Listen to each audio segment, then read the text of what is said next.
Hi, I'm going to give you an overview of computer networking. It's a huge topic area, so certainly can't cover everything about it in one video, but this is just an overview and we'll cover the following. Standards, protocols, the layers of the OSI model, so the Open Systems Interconnection model, TCPIP, Transmission Control Protocol with Internet Protocol, the client-server and peer-to-peer models, topology, very briefly actually with that one, and terminology throughout. So I'm going to start with the standards. There's a lot of standards out there. When you actually read these documents, they can go into thousands of pages, different standards, and their main purpose for the de jure standards are to ensure interoperability between different systems from different suppliers. So you have the International Standards Organization, IEEE, IETF and the CCITT. If you're interested in looking into those in more detail, you can always go to their own website and read up on their white papers and various documents. They are very lengthy though, if you need to know more about the protocols and standards.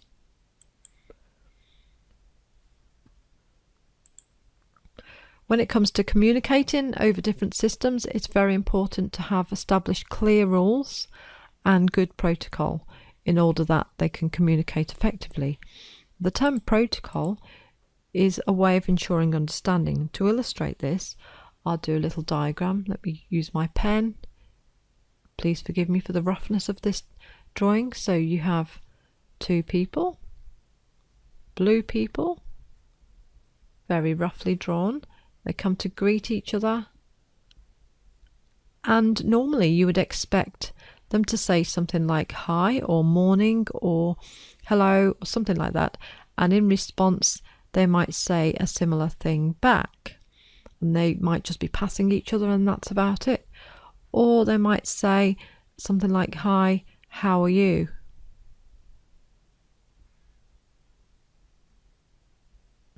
And in response, you would expect something reasonable to be said back. Think generally, fine, thank you. How are you? Maybe. Or something similar. So there is a normal protocol, and that's irrespective of language that you speak and irrespective of whether you really care about how they are.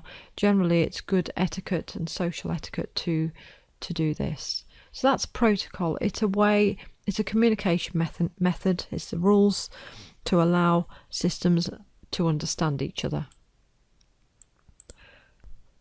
In order to deal with issues of interoperability, the International Standards Organization developed the OSI reference model, a 7-layer model.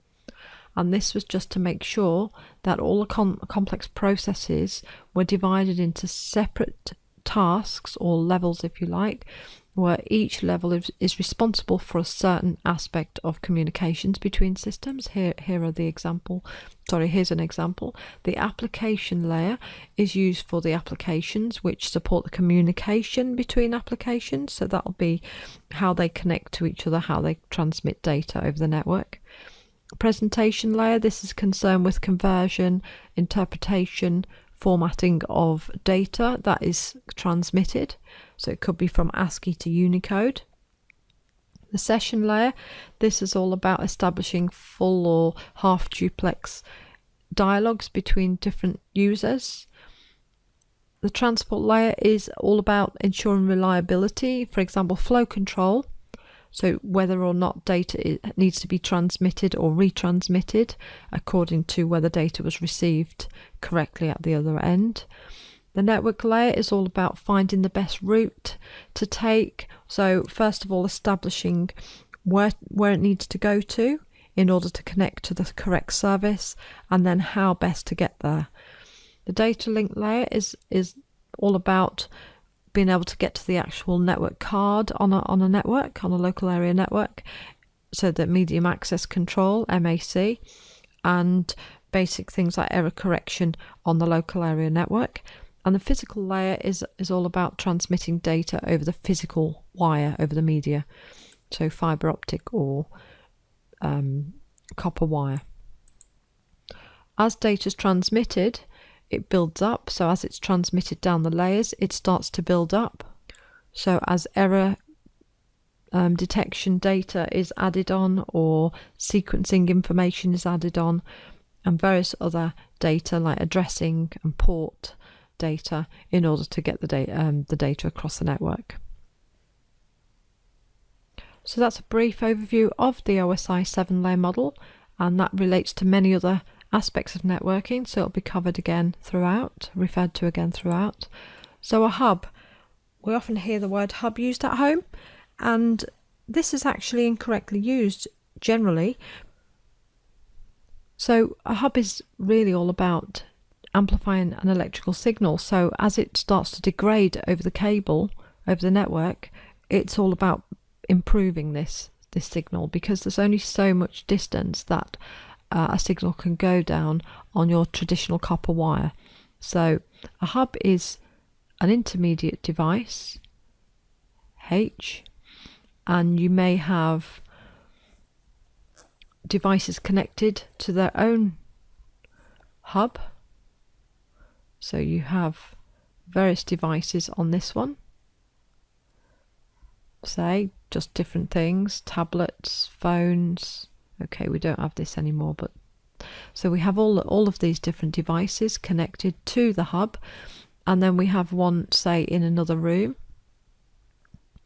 and instead of having the cable go all the way across, or using Wi-Fi, which might be quite weak, you may actually connect this hub, this computer, to this hub here, and then these two hubs together, which strengthens the signal.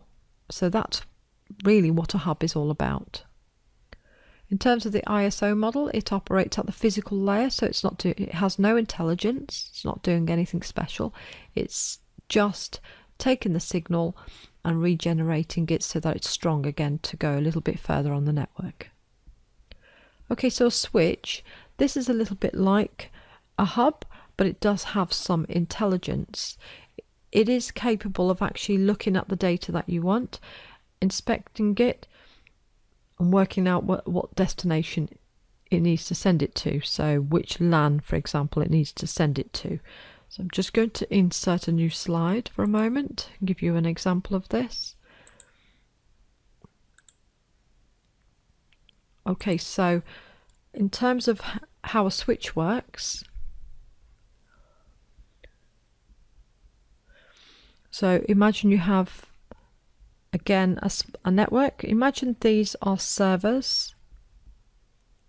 So these are servers, and in a traditional server environment, I know they don't really look like servers, they will be constantly synchronizing, so keeping each other in sync, and so they're on some sort of a network connected to some sort of a hub or switch, or whatever you want to call it a switch.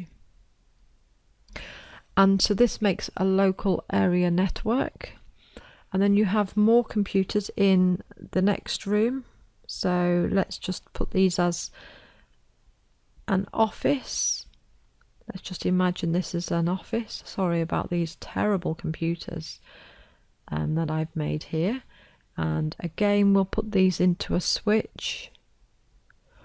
So they're all connected to the switch via some mechanism. And these office PCs are on their own local area network, and the servers are on their own local area network, which protects them and isolates the traffic so that the traffic is kept to their own network, unless, of course, a request is made to go to a PC on the other network. So these switches are connected to each other, and that way, like I said, there's some intelligence in the switch. So the switch itself is able to work out where the MAC address is. So is the MAC address on LAN 1 or LAN 2? So LAN 1 or LAN 2. And if the data, say A, is sending to B, then the data will just be kept on this network. But if A is wanting to talk to C, then the switch can work out that the MAC address is on LAN 2, for C, and the data will be sent to the other network. So only when the data is destined for the other local area network will it actually travel over that cable and onto that network. So it isolates traffic. It's very handy, so it does have some intelligence. In terms of the OSI model, it operates at these two layers, and this includes the medium access control layer, which will involve, in terms of Ethernet, carrier sense multiple access with collision detection. So to broadcast a signal, sorry about that, to broadcast a signal on the network, and then to detect whether there is any data on there before transmitting the data onto that network for a particular computer to pick up based on its MAC address. And so that's all about carrier sense, sensing the carrier for multiple access where there's multiple devices talking to each other, and collision detection. So if there was a collision, it detects it and it can retransmit the data. So the network cards deal with this, and this is at the data link layer. But in terms of a switch, the data would also go to the switch. So that would also have its own, that would be part of the network, if you like. And so if the data is destined for another network, then that'll be picked up. The switch will look in its table and send the data on, so forward it on. Okay, so that's a switch. A router, this is responsible for delivery across many networks, like the bridge is, but it does do a little bit more, because it also allows you to deal with things like using host names and domain names, and not just the MAC address. So in the case of a switch, this is dealing with only the MAC address, the medium access control, and the network card address. In terms of a router, it's looking at aliases as well, so high level addressing mechanisms and different ways of routing the data across multiple networks. So it is a lot, it's when you're dealing with a bigger set of interconnected networks. And that's what we have at home in order to get us access to our ISP. Right, in terms of the ISO model, then this operates at the 3 layers, because the network layer here is responsible for taking an address, so a host name or a domain name, and getting back the IP address and the port. And that process is called address resolution protocol in terms of TCPIP, for example.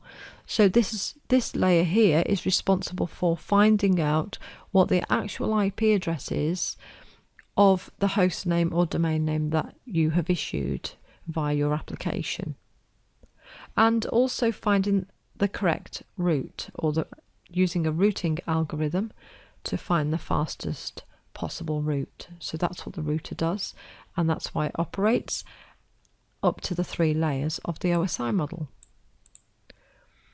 Now at home we have a router, often called a hub, sometimes a gateway, but it is a router because it is responsible for allowing you to use TCPIP to gain access to the internet. So the router that we're all familiar with allows us to gain access to an IP address and then to connect us to a service provider. Quick example of how that looks. So we have at home, we have our little local area network. So we have our computers, our tablets, our phones, and they're all connected. Maybe that's Wi-Fi, maybe that's Wi-Fi, maybe that's cable. But either way, they're all connected to our little router, which we have coming from the telephone network using telephone cable. And that gives us access to the ISP, which is the Internet Service Provider. The Internet Service Provider is connected to the World Wide Web, or the Internet if you like. So Internet. The Internet, capital. So the ISP will give you an IP address. All right, so by joining up with an ISP like BT or Sky, you will be given an IP address, and obviously then all of these devices will get a local IP address. But your router will have an IP address that allows it to connect up to the ISP, and the ISP will have an IP address that gets it onto the main internet, so the big worldwide network of networks. And that's how you gain access to the internet. Without a router you cannot do this, because you need a device that deals with IP, and switches don't do that, plain old hubs don't do that, or repeaters as they were also called, but routers do that. They work up to the 3 layers. They allow you to use domain names, host names, and deal with IP addresses. An IP address is not enough. Obviously, once you get to the server that you're trying to get to, which is via an IP address, it will then obviously need to go down further to the data link layer and deal with a MAC address. So that's why the router has to work at all 3 layers. Hopefully that makes sense. Now, a gateway these days is often software installed within a router to allow it to do further things like translation from different protocols or different formatting of data. That operates at all 7 layers, as you would imagine now that you know a little bit about the 7-layer model. Okay, so in terms of the TCPIP reference model, that's been mapped across to the OSI 7-layer model, and it's just missing 2 of the layers, if you like, and they are the presentation and the session layer. There's not enough room to write it all. So the applications are things like file transfer protocol. They're your browser. They're the web server, depending on whether it's the client or the server, of course. So FTP server, FTP client, a browser or a web server, they're all your applications that belong to TCP/IP, that operate using TCP/IP. You've also got mail. You've got things like Skype, voice over IP, anything that uses TCP/IP. These are the applications. TCP or UDP, there's also UDP, are responsible for the delivery of the data, the actual delivery and the control of the data. So UDP is the datagram connectionless protocol, and TCP is connection oriented. So I'll just give you a quick example of this over on a new slide. I'll just insert a new slide for this.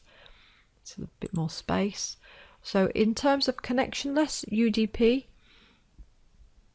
I need my pen. I'm going to do UDP, user datagram protocol, is connectionless,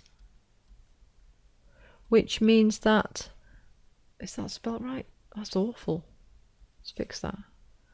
Okay, which means that when the client wants to talk to the server, the data is sent plus the address every single time. Every time communication takes place. And there is not necessarily a response. So it's a one-way communication generally. So this is where it could be classed as unreliable. It could be classed as, well, broadcast. So you could broadcast to a number of addresses. It's often used for that, because you're just sending it out without expecting a reply or a connection to be established. So that's connectionless. I need to write that a bit clearer.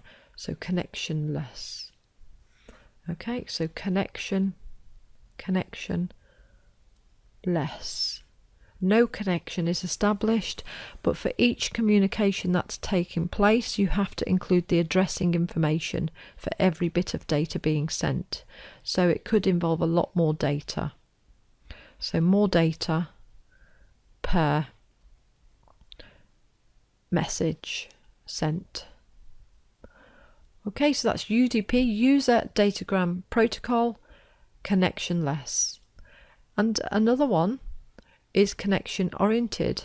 This is the one that we're often using, which is the TCP protocol, Transmission Control Protocol, and this is our connection oriented. So when you want to send data using a connection oriented method, you select TCP from the protocol, because TCPIP is a suite of protocols, and when you decide to write a program that is a network program, you actually involve the sockets, which is an API, an application programming interface, to IP and port. There's other information. So it's the sockets interface, same for UDP. So the other one also uses sockets, but you pass in the data and do not make a connection. So for connection oriented, a connection is made. So this is a bit like using a phone, where somebody's sitting there waiting at the phone, and then an accept is taken place, and then maybe some sort of acknowledgement might be sent back. That's up to you as a programmer. So whether you actually implement acknowledgements, and then data can be sent, so that'll be using a send command, and then you can do send and receive commands until one or the other closes the connection. In this case, the data is sent continually without, so no extra addressing is needed, data needed for each send and receive. So unlike this one, where every bit of communication involves the data plus the address, where, because obviously you're just sending it out and you haven't made a connection, a bit like sending a letter in the post, you're not sure whether you'll get a reply, you're not sure whether it got there, but you're just sending it with the address every time on the envelope. In this case, you make a connection like a phone call. The server says, I'm okay, I've accepted it. Communication takes place then without having to keep sending the address data every time, and then one or the other closes the connection. So that's TCP. So going back to your TCP here, that's what this is doing. Now, when you decide to implement this using all of these sockets commands like accept and connect and send and receive and close, you are then, and then you choose TCP, you're then saying to the TCPIP protocol, can you now manage that data? So TCP does a lot more for you. It adds sequencing information. It makes sure that things are sent in order. It asks for data to be retransmitted, and all of that happens as part of the TCP/IP networking protocol, so you don't have to worry about that. As long as you use the API that lets you send and receive data and put things in the right order, i.e. make a connection first, then TCP takes care of the rest, or UDP if you've so selected that. IP, so the IP layer is all about the name to address translation. So this is your addressing. I'll change to green now. And we've already discussed the networking and the physical. So this is all about the LAN and the physical. So this is the LAN stuff and the cable. Okay, so the IP layer is all about your address resolution. So that's how it maps onto the OSI 7-layer model. Okay, so I've just given you some examples of client and server communication. So client and server communication is generally involving things like your client being your browser, for example, or a file transfer protocol client, or your DHCP, Dynamic Host Configuration Protocol client, or your DNS client, which sometimes you don't even realize is on your system. They will be services that are running in the background. This one could be something like FileZilla, if you use that. you should know what these are. So your Chrome, your Internet Explorer, they're all your clients, all right? So they access services.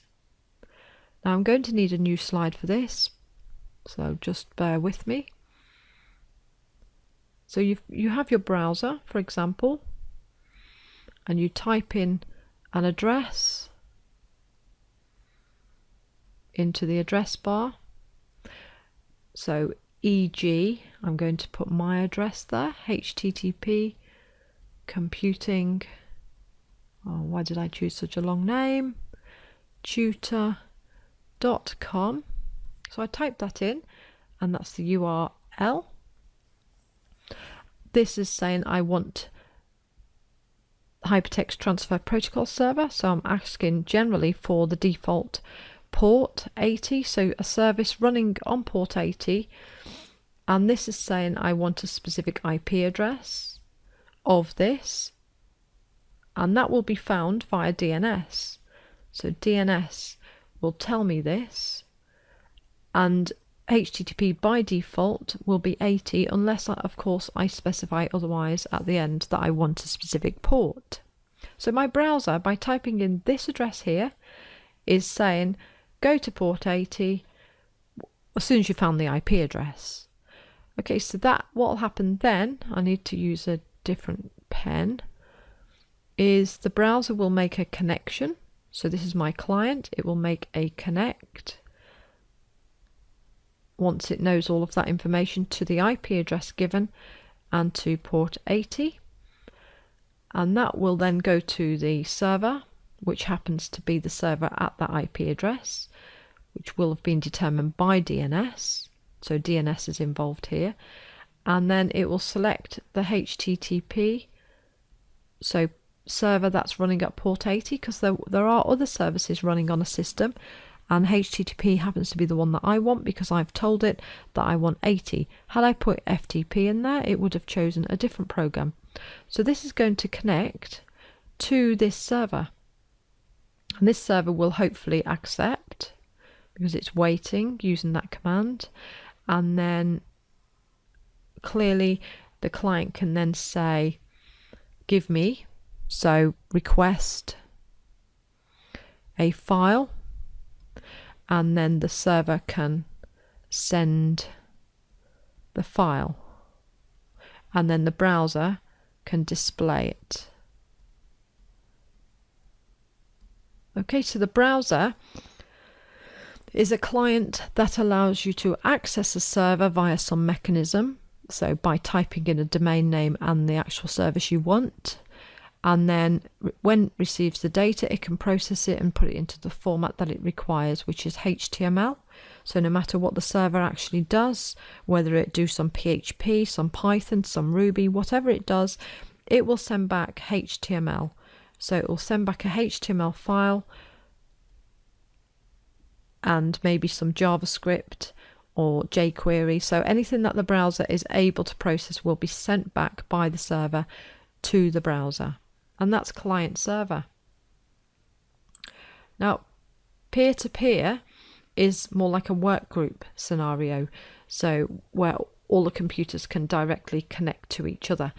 This is more of a work group model,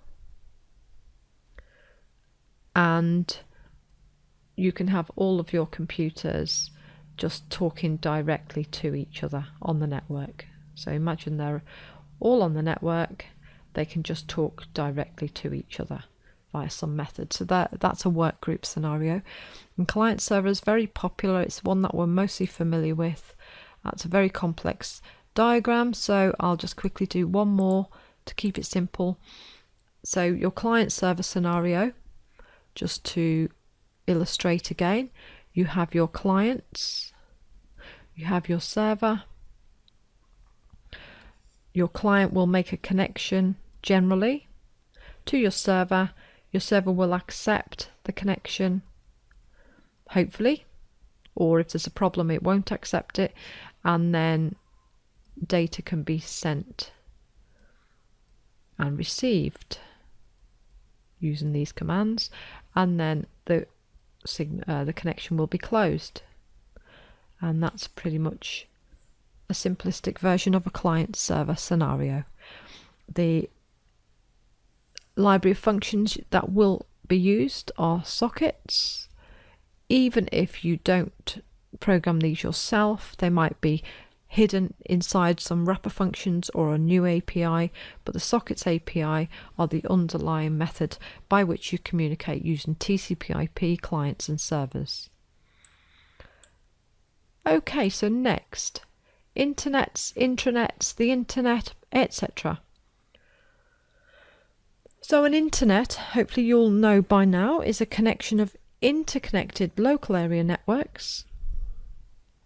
This being the keyword, interconnected local area networks within an organization. An internet. So sorry about the red, I hope you can see this. An internet is a bunch of networks connected together. An intranet is the same thing really. It's the internet, but where you have restrictions. So you may have networks connected on the internet, but your company has restrictions. So only certain members of the company can access the intranet. So it's not accessible outside on the internet by anybody, even though they might be connected on the internet. The internet is actually, it's not really the World Wide Web as such, but people often say the internet is down, or my internet's not working, or the web, and they use the web and the internet interchangeably. But the internet has been around, started off with DARPA, Defence Advanced Research Projects Agency. It's been around since the late 60s, and the web has been around since the early 90s in popular use. So the web works on top of the internet. So the internet are your computers all connected together all over the world using different mechanisms like satellites and fibre optics and you name it. They're all connected together on the internet somewhere all around the world. So, and there's no end to it. And there's obviously DNS servers somewhere in there as well to find out where things are. Yeah, it'll go on forever. Let's just finish that or I'll be all day. So the internet is all around the world, and the web is stuff that runs on top of it. So the applications, like you have your browsers, you have your web servers, and obviously you have your TCPIP as the underlying network protocol. The internet is the worldwide version of this. An internet is just a couple of LANs, say, in the office, servers, another office. You've got your little network, and you've got your network, and they're all connected together, some sort of a switch. Sorry about the roughness. So that's an internet, sort of terminated somewhere or other. So that's your little internet, but it's not the internet. And hopefully that's given you a good overview. Finally, a couple of little bits of terminology not mentioned. Topology, the way in which your network is organised. Well, you've probably seen me drawing lots of these things. So where you have your switch and you have your computers, and almost all of them, you probably see if you look at your own router, they have little connections on the back where you can put your cables. So it's almost like a star arrangement. Okay, but the protocol used is the one that was used for the bus, which is to send the data across the carrier, which is the cable, obviously having checked whether it's okay, and if there's a problem, then actually retransmitting it. So Ethernet is the popular technology used, but the topology, the physical topology you'll often see is the star these days because everything's going to these hubs. And that brings me to the end of this computer networking overview, where I've hopefully mentioned a little bit about standards, the OSI model, TCPIP, client server with a little mention of peer-to-peer, and briefly topologies, and throughout I've mentioned terminology related to networking. It's a huge area. It will take you a long time to get into this, but it's a very worthwhile area to understand, especially if you're going to be in software testing, development, and all sorts of different areas. So IT support, lots of different roles require good knowledge of networking. So you can look at it from a computer science perspective or from a practical perspective. It's completely up to you. But hopefully this has given you an overview and areas to explore further.